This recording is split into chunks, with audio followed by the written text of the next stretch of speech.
This is your wake-up call. The British government is pushing forward with plans for a national digital ID system. They've called it the Brit Card.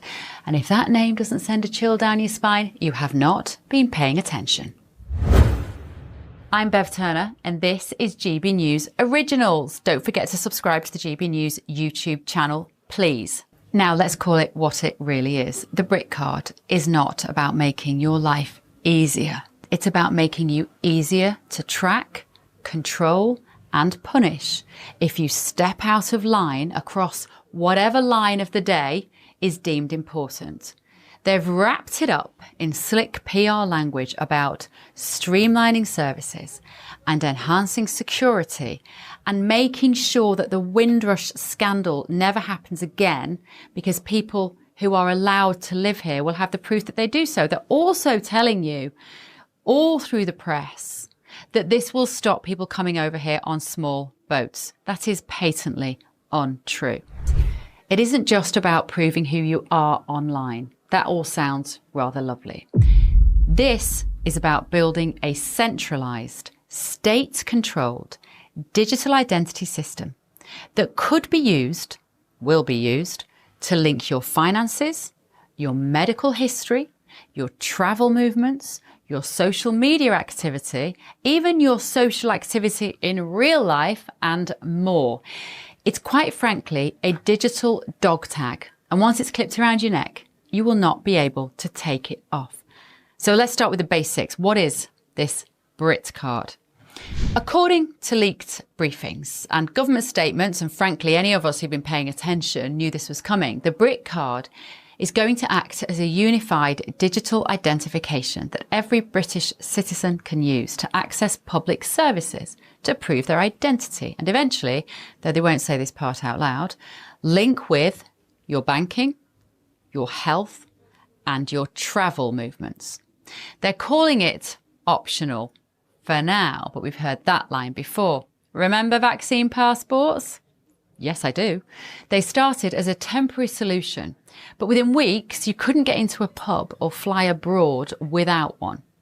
Make no mistake, the Brit Card is the foundation of a surveillance state.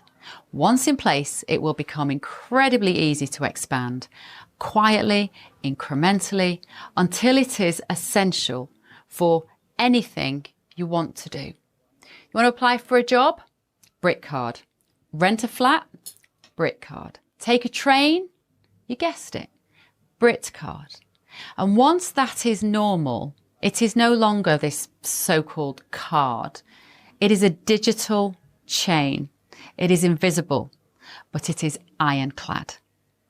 The sales pitch, of course, for this is it's all about security and efficiency. The government's narrative is all very slick, and they will say this is to reduce fraud. They'll tell you it'll make accessing NHS services easier or help you prove who you are when applying for benefits. All of that sounds great until you realise what you're giving up in return.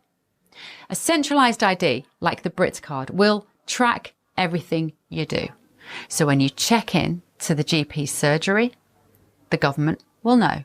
When you make a payment, when you log into a website, when you get on a train, imagine a digital record of your daily life monitored by both public and private entities. Your movements, your choices, your health, and critically, your opinions. This is not hypothetical. This technology exists. It will be easy to implement. The motivation to make it happen exists. And the right pretext, I don't know, another pandemic, a financial crisis, a spike in online hate speech, you will be told this is all for your own good. And if you think this ends with digital ID, I've got a bridge to sell you. The front pages of the papers this week were telling you, as though you're idiots, that a Brit Card will stop people coming over on small boats seeking asylum, refuge, or being an economic migrant, because those people can often escape into the black market economy, working without the state knowing anything about them. Well, the state is already meant to know about them. If they're being given jobs, they should have the papers to secure that job. The Brit card won't make any difference to that at all. It will not operate as a deterrent to people who want to come across to this wonderful country. So just ignore that when you're being sold that idea. Let's also not forget that we are already seeing the slow creep of programmable money. The Bank of England is working on a digital pound and has been for a few years. And there are active conversations now about linking spending capabilities to your digital identity. That means if your ID is flagged, limited or suspended, I don't know, because maybe you said some hurty words on social media, that will mean you can't access your own money. Just let that sink in. The government already has a proven track record of making life extremely difficult for people who don't toe their very narrow line. From freezing protesters' bank accounts to threatening censorship online, the precedent is clear. Give power-hungry bureaucrats without sufficient conscience or imagination a system like Britcard, and you're handing these idiots the keys to your digital life. And just wait until it's tied to your carbon tracking or your health data. You didn't recycle this week? Points will be deducted. Bought too much red meat or petrol? Access denied. Did you say something misleading? Perhaps some misinformation, the kind of stuff that you and I would know to be true on social media? Your account will be flagged. If you think that is far-fetched, then you haven't been reading the same websites as me. You just have to go and have a cursory glance to the World Economic Forum website, and it's all there in black and white as an ambition. No vote, no debate, no accountability, no parliamentary scrutiny. This is all happening whilst we are talking about less important things. Now, what makes a Brit card so dangerous isn't just what it does, it's how it's being rolled out. There's been no referendum, no meaningful public debate, no mainstream media scrutiny worth mentioning. Everybody just treats this as though it's a fait accompli, and they completely lack the vision or the cynicism to work out what's going on. It's being slid in under the radar, piecemeal, behind closed doors, dressed up as tech innovation. It is classic mission creep. And right now we're told the Brit card will be voluntary. Of course it is. But so was the NHS app. So was that ridiculously expensive 30 billion quid track and trace check-in app. So was digital banking, remember? That would always be optional. Not anymore. Over time, these systems like those evolve from handy options for convenience into non-negotiable requirements. The infrastructure is being built while we're distracted. And once it's in, it's only a matter of flipping a few switches before it becomes mandatory. It isn't mandatory, of course, if you're having to be coerced into using it because you cannot function every day without it. And once we're at that stage, it will be too late to push back. Now, people will say, I hear it a lot, if you have done nothing wrong, Bev, you have nothing to fear. This is the language of tyrants or just deeply naive people who still think the government have their best interests at heart. Your right to privacy is not conditional on your obedience to the government or what society deems the latest omni-trend. You do not have to justify why you want to keep your medical data, your spending habits, or your daily movements about your city or your country or the world, frankly, to yourself. That is called freedom.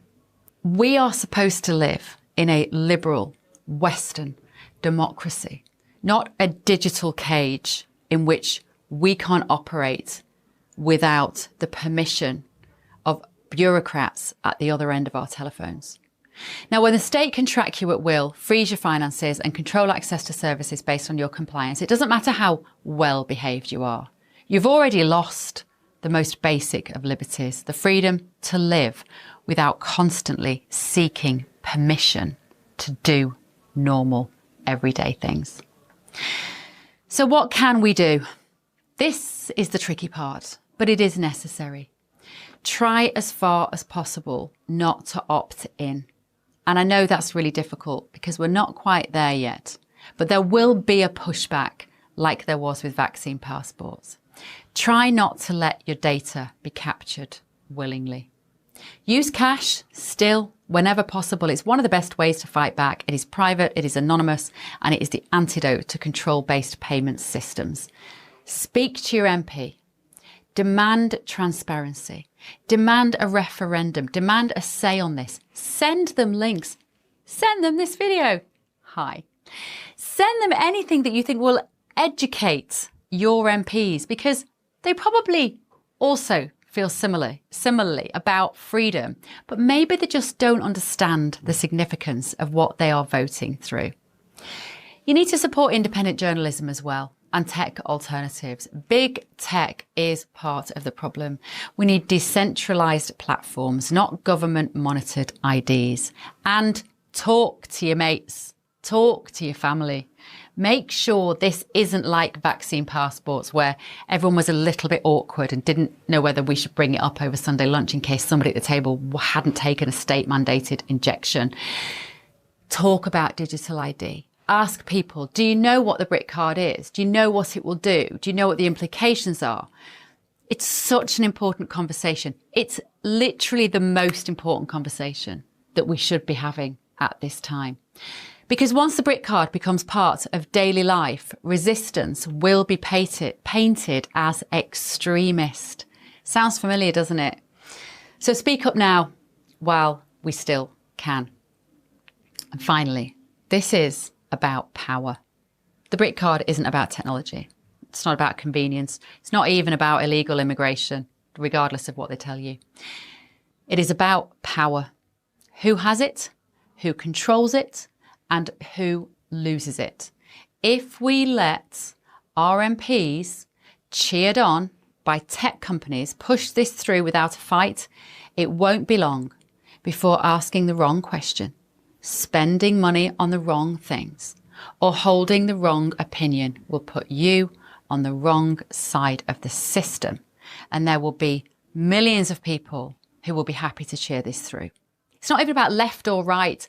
It makes that old-fashioned political paradigm utterly irrelevant. It is about being free or being trapped. And if we don't draw the line here at Britcard, it may be the last line that we ever freely get to draw. I won't be living with you in a digital cage. I will do everything to remain outside of that system.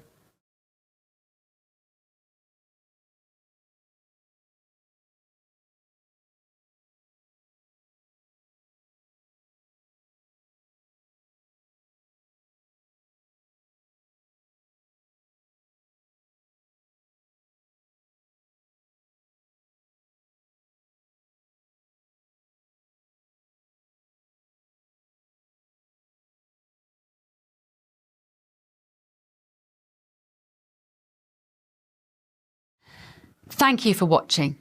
This has been me, Bev Turner. Please subscribe to our GB News YouTube channel to stay up to date. I'll see you next time. Stay vigilant.